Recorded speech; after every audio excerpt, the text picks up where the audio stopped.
So you didn't cut any quarters, Emily. It was delicious. Mm-hmm. I'm in doghouse now tonight, boys. Yeah. Uh, Dutch oven works really well for me whenever I do like whenever I do my chilies, but I do like the slow cooker though. where is Ian going? Chili beans all over me. You're in more trouble. Ian is gonna. Go do your podcast. He's on damage control. A little bit. All right, guys, you ready for this? Yeah. Sure. All right, 3, 2, 1, go. What did you think of WandaVision? We're gonna talk about WandaVision tonight. I'll go after both of you guys make your first comments. Since I come at it with having read some comics on this. Okay. Well, yeah, I'm interested in too because you have a little bit more of a background, Daniel, because you read the comics and all that. So we're gonna talk about that. I'm excited to talk about that. I liked it, but I'm like pretty confused to be honest with you. After watching the first 2 episodes, I don't know what the hell is going on. With that being said, yeah, it was entertaining in a weird way. But I have no idea what's going on. Yeah, I think this is an interesting format to do the series, where they're going to release 2 episodes at a time, and I think it's going to be a smarter way of doing it as opposed to Netflix, where they just release a whole season at once and let you marathon it. I think this is going to garner a lot more chatter and attention. So I think that's a smart move on Disney Plus's part. But I feel like I think right it's now, probably going to be one episode at a time. I think they just released the first 2 to kick started, but I think it'll be like one episode at a time. Yeah, I mean, I think it helps them kind of control the narrative of primetime, if you will. Like the era of like primetime slots are done. And this is going to be a chance for them to really, boost themselves up on the priority list, because if it's only one episode, you can sit down with the family or, whenever you plan on watching like an hour or 2 of TV and saying, well, let's just watch like the latest episode. So it makes it a lot more approachable, I think, in that regard. As far as like my thoughts so far, I think it's really refreshing based on a lot of other approaches that they could have done for this. I think it's going to be, just based on what I've seen from the trailer and outside of like the first 2 episodes, I think they're going to really get creative with it, and that's exciting to see. But just on like the first 2 episodes, I think I really appreciated like the fresh take, or like their spin on the golden era of television. Like that's an era of television that I spent a lot of time inadvertently watching as a child. It's like I Love Lucy and Leave It to Beaver. Like they definitely hit that like that nuclear family vibe really, really well. As far as like what I'm expecting for the rest of it, I think they're doing a good job of planting seeds to diverge from that. Yeah, it's sort of they kind of like reference, or they have, there's a nod to Bewitched, which is one of the like shows that I used to watch growing up. Yeah, it's exactly what Emily said. She's like, this is just Bewitched. Yeah, pretty much the first episode at least. Yeah, I mean, Bewitched is probably the best comparison because it's the adult couple together. What I before I delve into like more details, I do want to comment that what makes me happy about this is 2 of the best actors that the Marvel Cinematic Universe has are Paul Bettany and Elizabeth Olsen, and they haven't really had much of a chance to do much shine and be on their own. And she's very nice to look at. And I like the show just because I get to look at her a lot. And I'm very grateful that they're getting a chance to flex on this, and not to mention the whole like the side character. There's like the guy who plays his boss. is fantastic actor. Who do And you just guys think is cuter, her or Scarlett Johansson? Vision. Vision. Vision is the correct answer to that Yeah. question, Bruno. Well, Vision is very cute. Vision is very cute. I mean, that's definitely a valid answer. So aside like from my other comments, what got me about this is how I'm not necessarily sure where this is going either. This very much feels like they're taking inspiration from Tom King's run on the Vision comics in terms of setting, but that comic was more about Vision coming to terms with trying to live an idyllic regular life when he's basically a So super tell us a little bit powerful. about the comics, because what are the comics about, and is this based on the comics or Well, that's what I'm saying is not? that like that is more about the Vision trying to come to terms with his So powers and it's a living a comic. regular life. So it's a comic called Wandavision.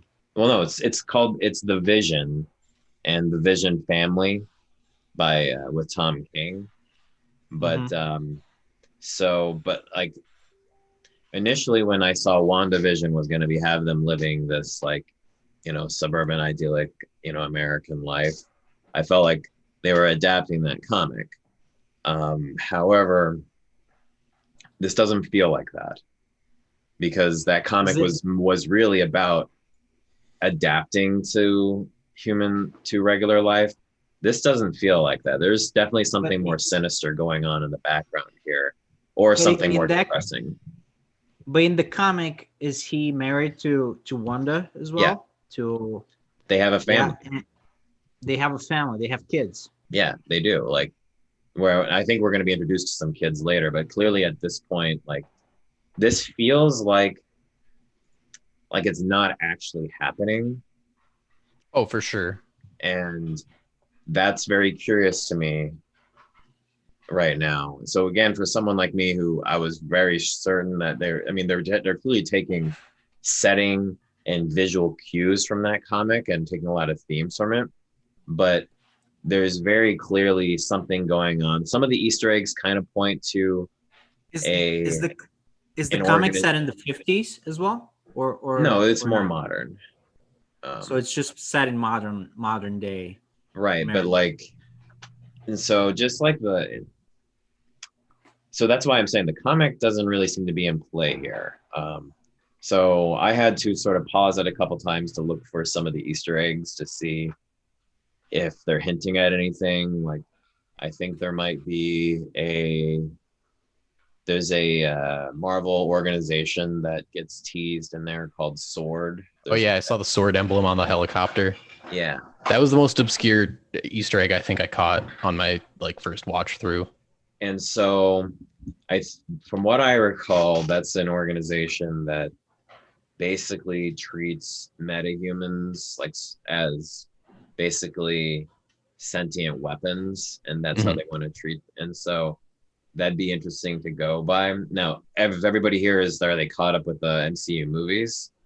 I'm not Yeah, caught up with but the movies, but I know a good bit, and I'm not concerned So about spoilers. do you know about the Vision's current status in the movies? I well, know he that's dies the and he thing. gets brought back, and then he dies again. Well, I think like he's he's dead referenced in because Endgame. he's dead because even though he wasn't killed, he's dead because essentially he wasn't killed in the snapshot, which is the best way to refer to how everybody died via the Thanos snap. Yeah, Um, I credit Glenn Weldon from NPR's Pop Culture Happy Hour with that. I will shamelessly take it though. calling it the Thanos snap. Huh? The Thanos snap. No, he calls it the snapshot. Oh, the snapshire. I gotcha. Yes, and he's just like that should have been what they called it in the movies, and I agree, but I think since the Vision is one of the characters that didn't die because of that, and so that's why he wasn't brought back when they reversed. Mm-hmm. Well, he was killed by her, right? Isn't that what it was? No, didn't Thanos remove the Soul Stone from him? I think she removed it. I think she was forced to remove the stone from Oh yeah, him. she removed it from him, which is why I wonder, because Wanda in this almost seems complicit in whatever is going on with this weird place that she's in right now, that Right. she and You Vision are think in. so? Yeah, I Yeah, mean, I wonder if this is going to be, and if true, if this is how they're going to be handling this, and is going to be dealing a lot about grief and depression, and Wanda's dealing with it because she has reality altering powers. right. Yeah, And I mean, so I'm all aboard on Marvel going in that direction because I want more experimental storytelling to try to get at more interesting topics rather than just beat up bad guy. Oh And yeah, this is interesting. I just have no idea what's going on. You right, but know, this is I, why it's like I think for anybody, we have no idea what's going on. It's honestly surprising that you can't really predict how it's going. I could have probably told you 90% of the plot points in Avengers Endgame on how they were going to, yeah, that was fix very things. predictable. Um, you know, it's like there's not a lot of unpredictability, and I want more of that. And maybe you can pull it off more in TV shows too, because you have more time to hide things and to and so maybe this format's going to be better. I mean, again, I honestly feel like maybe these comic book stuff should be just mini series or multiple seasons of a good show kind of deal, because they themselves are serials of comics, and so like they flesh their stories out. And while the movies have been a success, I'm just excited to see some experimental storytelling being done. It's just interesting this is the first one they're going with, because they had to delay the Falcon and the Winter Soldier, which was supposed to be their first foray into all this.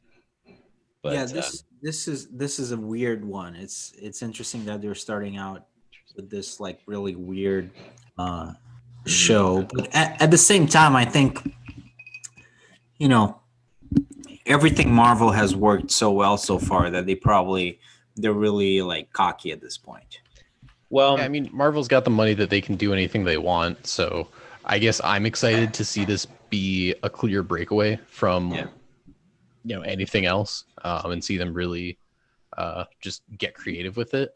And I feel like right now everybody's in a state where you can't help but like theory craft about what's going to happen for the rest of the and that's more series. exciting. Yeah, and that's what makes it exciting. That's what makes it like uh worthy of like discussion at the watering hole and just like casual conversation, Right. right? That's why people were interested in Lost. hmm Hopefully they stick the landing better. Um, but I think the people are getting better at understanding what their game plan is ahead of time, and so I'm more hopeful on that. I am hopeful about we talked last week in 1984 where I was saying I don't need the interconnected stuff for DC, because I'd rather them just let them do it and just do a multiverse kind of thing. Here, some of the tie-in stuff I feel like I'm a little bit happier with, because I want them to be able to do more with characters that deserve more time to do things with. Like, I don't know, I'm fairly certain that the lady that was helping them with the magic show, that's actually Monica Rambeau, who would be the daughter of Captain Marvel's friend from the Captain Marvel movie, who at some point I believe takes up the mantle of Captain Marvel in the present timeline in the comics. So that to me is something to look forward to in terms of tie-ins. But to just one other, I would like to actually touch on one other influence here. A there's a lot of Pleasantville involved in this. Yeah, totally. Um, Whether it's some of it's almost a direct like take, with the whole color just starting to seep in over time. And Bits and pieces of it. that's a great movie. Are you talking about the movie? Yeah, Yeah, Yeah, that's it a great. it makes me very curious to see if they're gonna like uh follow the same Pleasantville trope. hmm Based, What have do you you watched like the full trailer of WandaVision so far? Yeah. The trailer alludes to it kind of not being that. Hmm. But it still, like, right now with just episodes 1 and 2, it's really hard to not feel that way. Right. And that could just be they're starting off with like, hey, that's if you're going to go with something as inspiration, Pleasantville is a great way to kick things off, but then to do your own take on it. It's just, Yeah, I feel like we're definitely going to see things change. It's very hard to talk about what we're going to see next, though, because they haven't really given us a lot of clues, which is Yeah. interesting. I Just wonder if knowing- all the episodes are going to follow the sitcom format, or if it's just the initial ones. yeah, I don't know. I think we're going to eventually figure out who is the one trying to contact Wanda. It sounds a lot like Randall Park, who in the Marvel Cinematic Universe is Agent Chu, who would be another tie-in. So they're clearly mining that for all they can. I forgot what was was he also in the Captain Marvel movie, or was he Randall Park? Let me try to remember. I have no idea who that is. Yeah. Oh, did you ever watch the show Fresh Off the Boat? No. Oh, oh, yeah. He was Jimmy Is that an Woo actor? in character? Ant-Man and the Wasp. That's right. But no, another movie. Do you remember The Dictator? Yeah. Yeah, he was one who played Kim Jong-un. Wait, but is that so? You're talking about an actor? Yeah, the actor. So this guy, he was in Ant-Man and the Wasp as Agent Jimmy Woo. Agent Jimmy Woo. Yeah, So he's like an Asian guy. yeah, he's part Is of. he one of the FBI agents? Well, he was one of the FBI agents, but in the comics, he's actually part of Shield. And Okay. so I wonder if he's also going to be connected to. I don't know if Sword is going to be what he's part of. Which, if Sword is bad, that would make me feel sad because I like the character of Jimmy Woo, but you know. Yeah, I don't know, man. Yeah, I but never it's watched Shield. I don't know if that was any good. no. you- That's I have one friend that really likes it, but he will admit that it takes 2.5 seasons or even 3 for it to get good, and I don't have the time for that. See, that's such a bummer because I feel the similar way that I do about DC IPs that I do with Marvel, where I think the animated format is a lot better. So much And better. I think one of my cited sources will be Avengers: Earth's Mightiest Heroes. Great That was a series. great animated series, and like it just makes you feel excited for like every character and every like introduction. Yeah. I feel like Shield was just way too campy and felt like a generic cop suspense show. Yeah. Especially considering the source material they could have been working from. Right. And so. Have you seen? Did you watch it or did you not watch it? I Shield? tried. Yeah.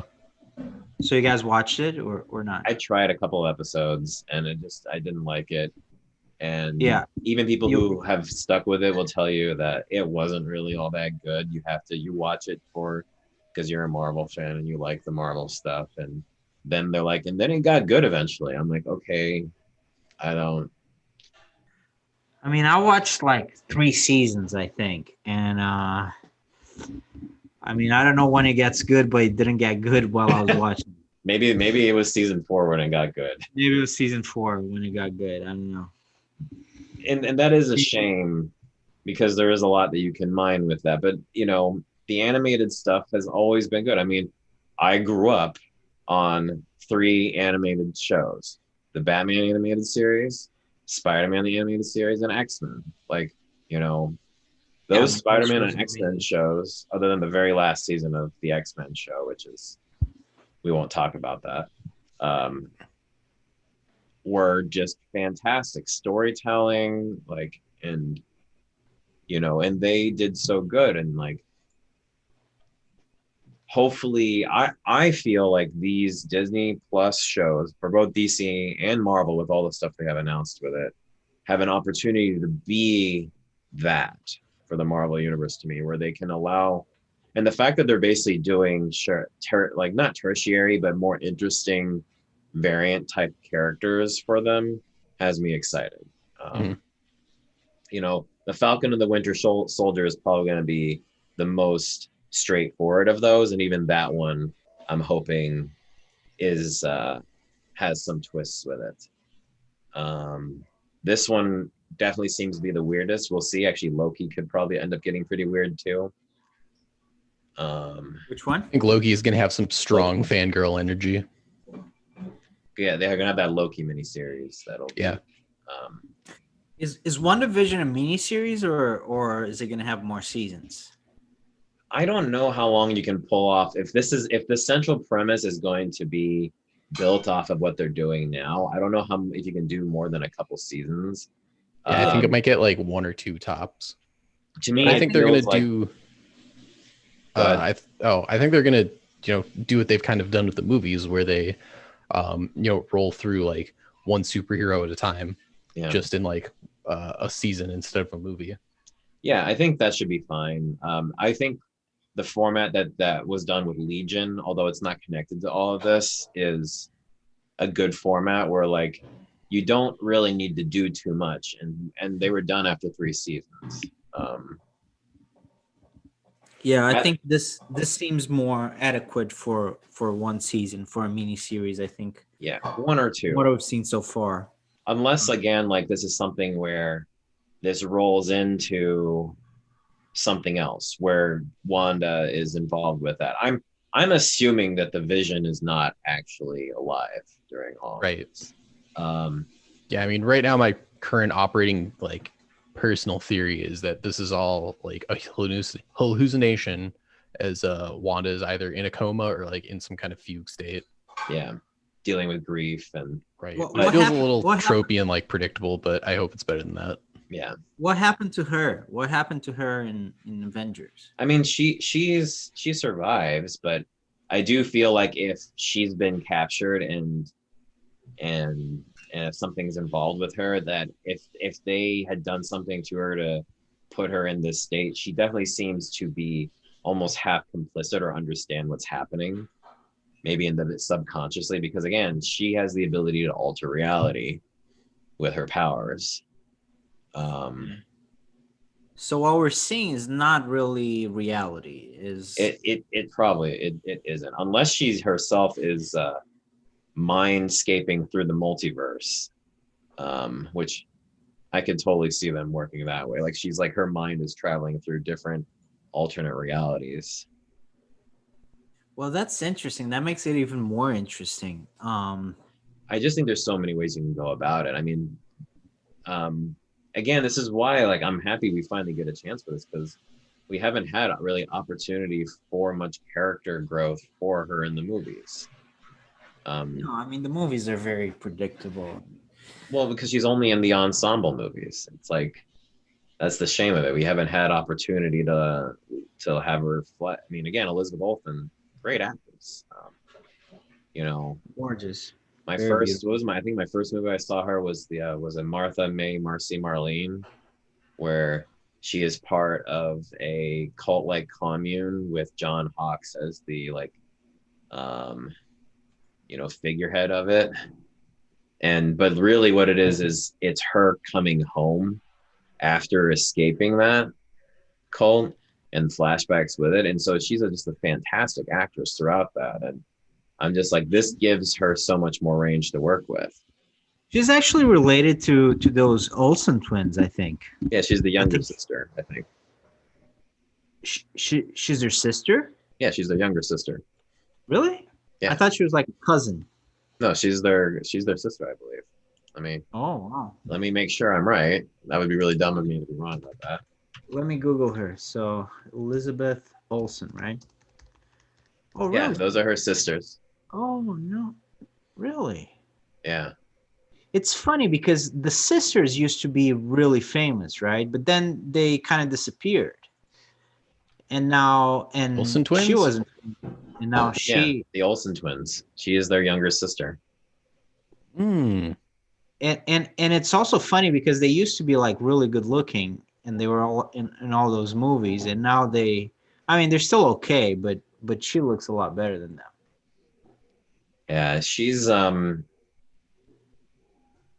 she's just a fantastic actress. So, and Paul Bettany as well. Like these are actual stuff for some of the better actors to get opportunities to do, like, and I'm excited for that. I don't need to see. I mean, I did look it up. WandaVision is listed as a mini series, so clearly this is I think this might be what is helping to probably launch the next phase of Marvel Universe, because this will probably set the stage for a lot of things that they'll try to introduce. Which And it's only going to be 9 episodes, so it's not that Right. long. If it's a mini series and it's only 9 episodes, I mean we've already seen 2. Yeah, great. That's I want Yeah. more concentrated, smaller series. Like, you know, so many shows are like, we need to have 23 episodes. It's like, okay, well, only like 9 or 10 of those are great. So Right. Yeah, and it's launching phase 4. Not that it truly matters, but it's supposedly this is launching phase 4 of the Marvel right. And then Cinematic Wanda's Universe. gonna have a big role in the next Doctor Strange movie, which is gonna be very multiverse oriented. So again, multiverse stuff could come into play with all this, which could mean whatever some villains that get introduced from this. We don't know who the next big Marvel big bad is.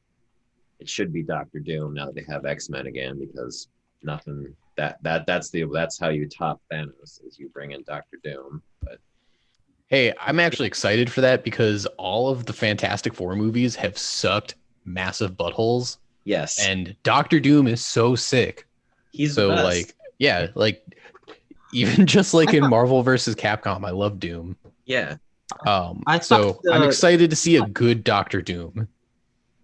I want them in this multiverse to accidentally bring forth his home country in the main Marvel universe. Latveria, Latverian pride. Yes, bring Latveria, bring Victor Von Doom into all of this, revive Norman Osborn as a legit enemy, and then really have the two, like, and the Magneto, I guess, because now they have X-Men as well.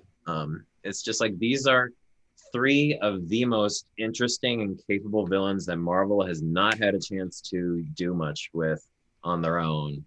Mm-hmm. Now here's our opportunity to do so. And if WandaVision kicks it off in some way, I'm all for it. I'm excited to see how they pull that off. But man, I'm in the dark too, having read, what this is supposed to be inspired off of.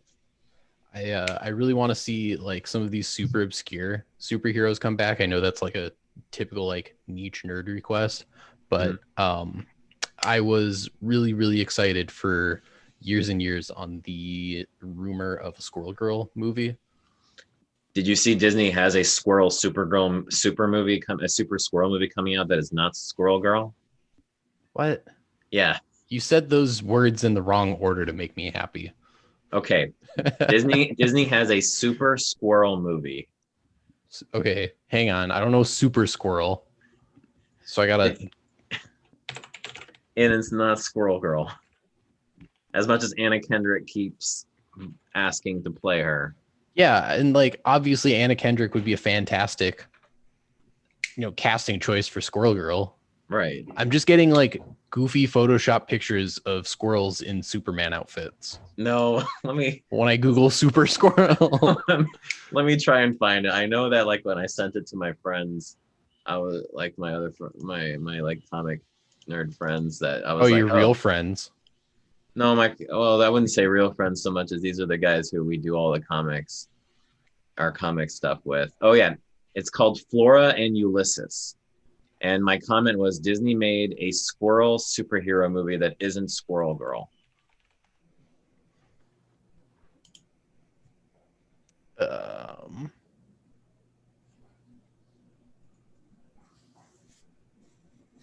No, these are the guys I go to Comic-Con with and stuff. So Right. Yeah, this I'm looking at it, and this is really just not the unbeatable Squirrel Girl. So, no, it's not. Okay, so what do you guys think is going to happen in the next episodes? Then, like, what is this about? Can we make some predictions? I Because at feel this like point, we haven't really been given much. I feel like there's going to be two themes with this. There's going to be whoever has done this to Wanda, and like there's going to be some nefarious thing with that. But the underlying theme is going to be Wanda dealing with her grief over Vision's death. So you think they kidnapped her or something like that? Yeah. I mean, I think it's definitely going to come down to her dealing with Vision's death, just like Dan said. The question is like, where is she? How is she being contacted right now? Like, Yeah. Clearly, this is all like an imaginary universe. I just don't know who's done this to her. I think the sword tease is interesting. I don't know.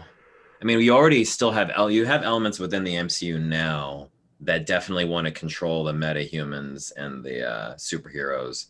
You have that William Hurt character, General Thunderbolt Ross, who's been in a couple of movies, going all the way back to the Incredible Hulk movie, but he was also in, I think, Civil War, who he has a history in the comics of being very much about we need to like these are our weapons, and so I think he could be involved in Sword if this is where they're going. And I think the Sword tease is going to be more than just like an Easter egg.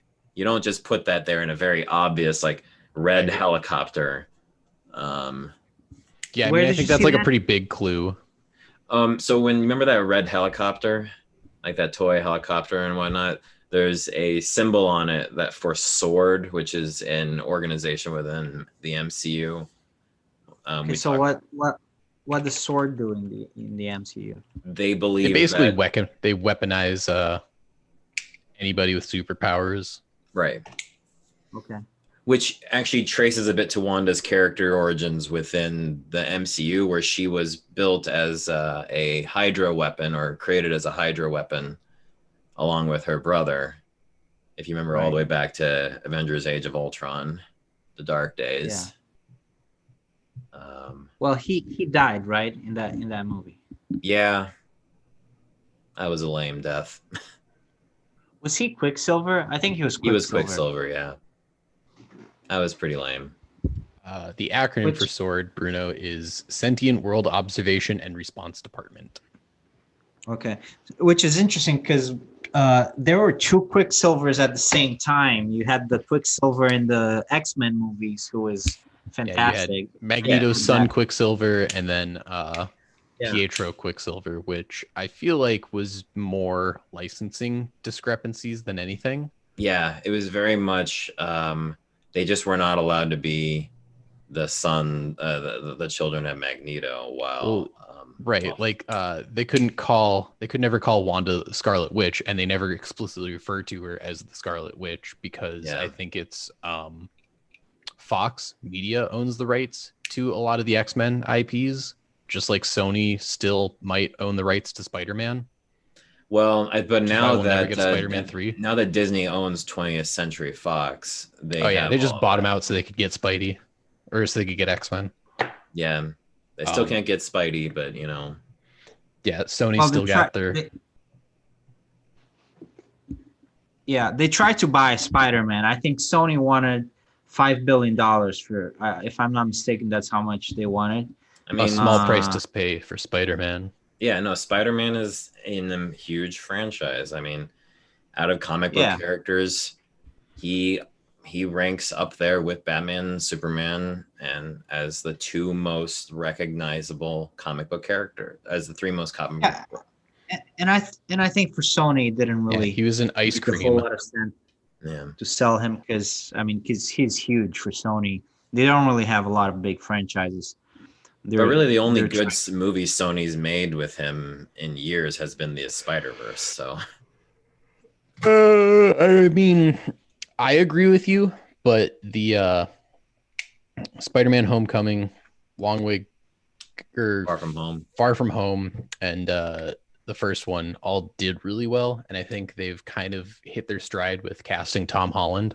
Yeah, I'm still 'cause- disappointed. I'm still disappointed on a fundamental level on them, though.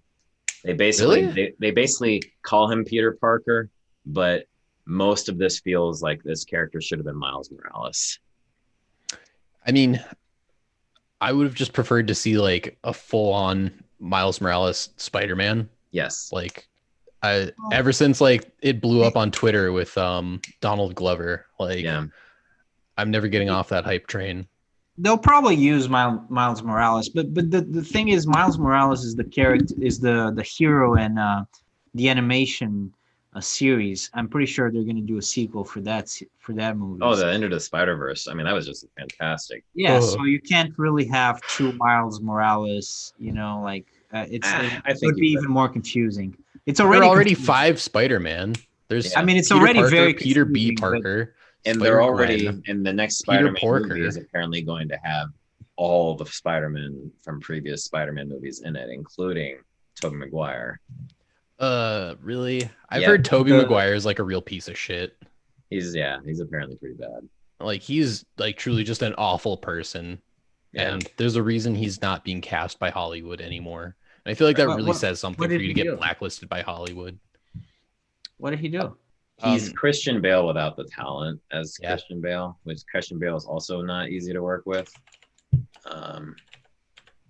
Well, I mean, but there's a difference between not being easy to work with and being a horrible person. But if you're not easy to work with and you're also not that good, I mean, he's had some good movies, Tobey Maguire, but Well, I think the Spider-Man movies with Tobey Maguire were by far the best. personally. especially the second one with Alfred Molina. I mean, I would say all three of them. All three of them are fantastic. I The didn't, third one a little I bit didn't like less, the but third one at all. well, I mean, okay, yeah, fair enough. But I think as a whole, the three Spider-Man, the first three Yeah. Spider-Man movies are fantastic. Yeah, And- Sam Raimi seemed to understand a lot more about what makes Spider-Man great than surprisingly many other directors haven't been able to get right for whatever reason. Well, and I like this is coming from someone who really liked the animated version. I love the Miles Morales movie. I thought that was great. Into the Spider-Verse, and I really liked Amazing Spider-Man. I mean, not really like, but I liked it. The only ones I didn't like are the new ones because he's like Iron Man's fat, basically. So to me, that's not really Spider-Man. But Yeah, they kind of dropped the ball on him being. I think it's much cooler when he made his own gadgets.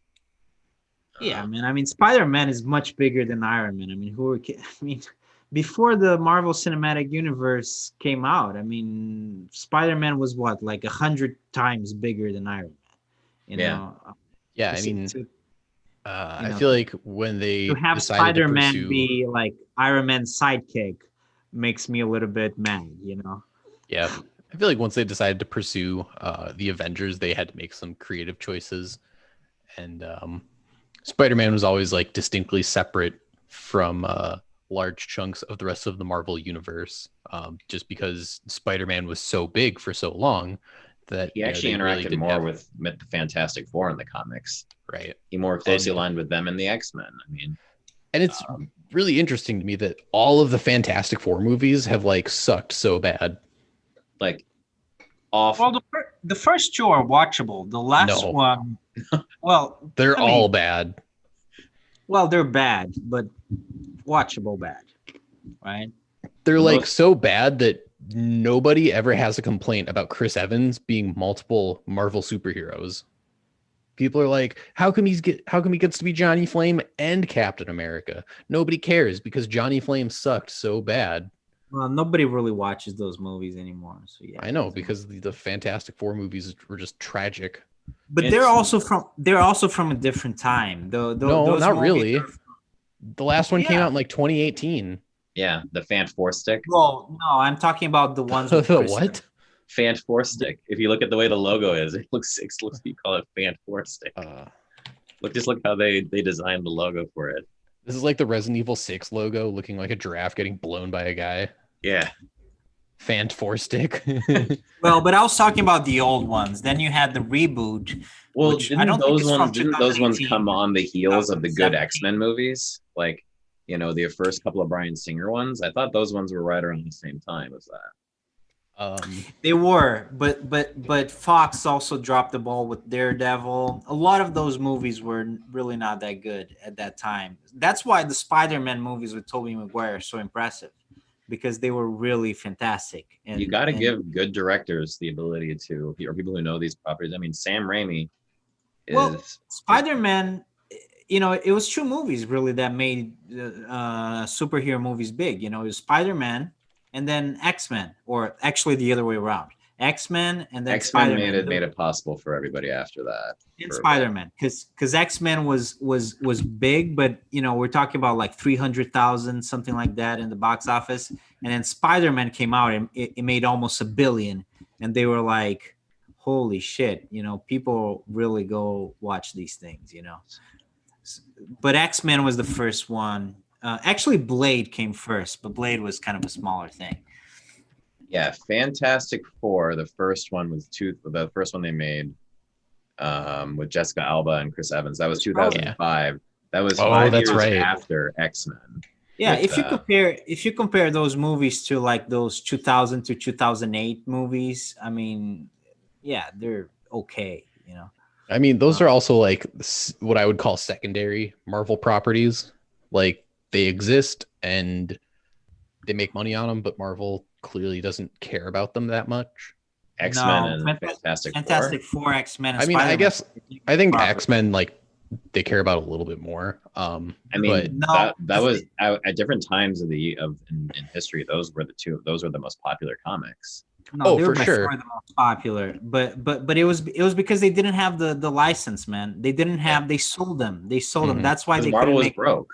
Marvel was broke. Like, yeah, that was before Disney bought them. They sold their biggest moneymakers, which were Spider-Man, X-Men, Fantastic Four, and I think the Hulk as well. Yeah, those were their foremost. Oh yeah, those were their foremost profitable. Yeah. And recognizable. Exactly. Those are the big four. And they sold all of them. Yeah, I mean, I guess from like a managerial standpoint, it makes sense that Marvel was scooped up by the House of Mouse. I mean, if they were mismanaged and they were sitting on a gold mine, like they were kind of like bankrupt, so they had to sell, I think. Right. But that's why they haven't made Hulk movies anymore, because they still don't quite have the rights for the Hulk. I don't think they can make Hulk movies. I mean, that's why the third Thor movie was half Planet Hulk. Planet Hulk is one of the seminal Hulk comic stories. They keep putting Hulk into everything they can put Hulk in, because they know that the Hulk is like the big one, maybe now a little bit less, because the MCU changed the balance of power. But before, I mean, the Hulk probably sold 5 times more than Iron Man, Thor, and Captain America together. The Hulk. I would argue that out of the first several movies that they made, Captain America was still the one, oddly enough, that probably had the most circulation at that point when they started this out. Probably Captain America, yeah, but very far from the Hulk, though. Yeah, big difference. Yeah, and I don't know how they got that first movie greenlit. I don't know how they were able to greenlit because the Hulk. Well, the Hulk, because it wasn't his own movie. Part of the deal is that with Paramount is that basically the Hulk can't have his own movie unless Paramount distributes it, and Marvel, now Disney, won't allow anybody else to distribute another movie. They only do it. They only do it with Spider-Man. They had to reach a compromise, basically. Yeah. Okay. It's a shame, man. I would like to see like some Hulk adventures, some Hulk movies. There's some good ones, if they could ever pull it off. I feel like the Hulk movies have not been as good as they could have been. I like Mark Ruffalo too. I think he's a great Hulk, so it'd be cool to. That's probably the best Hulk cast that they've done. For sure. Yeah. I I mean, wonder if he'll show up. Edward Norton was good too, but Mark Ruffalo I think is even better. Yeah, I wonder if he'll show up in She-Hulk. Oh yeah, I heard about the She-Hulk. That's still on That's the coming table, isn't it? too. I really hope she gets to break the fourth wall. I hope we get to see Jenny. Yeah, Now that Stan Lee has passed, I really want them to replace all of his cameos with Deadpool. Just like have Deadpool doing what Stan Lee would have otherwise been doing. and you That's a could good probably idea, convince yeah. Ryan Reynolds to do that. Oh, he would absolutely do it, like pro bono, damn near. Yeah, I mean, he almost made essentially his redemption Deadpool movies for pro bono, at least the first one. Yeah, I mean, I think those were movies that he was very passionate about, and I mean, he was on Twitter for years and years saying I expect to do this movie. Mm-hmm. And when they finished shooting Deadpool 1, he just walked off the set with his suit. They're like, you're supposed to take that back to costume and wardrobe. He's like, no, I'm keeping this. Yeah. Okay, so what was your favorite thing about the WandaVision so far? So we can start wrapping this up. Favorite thing.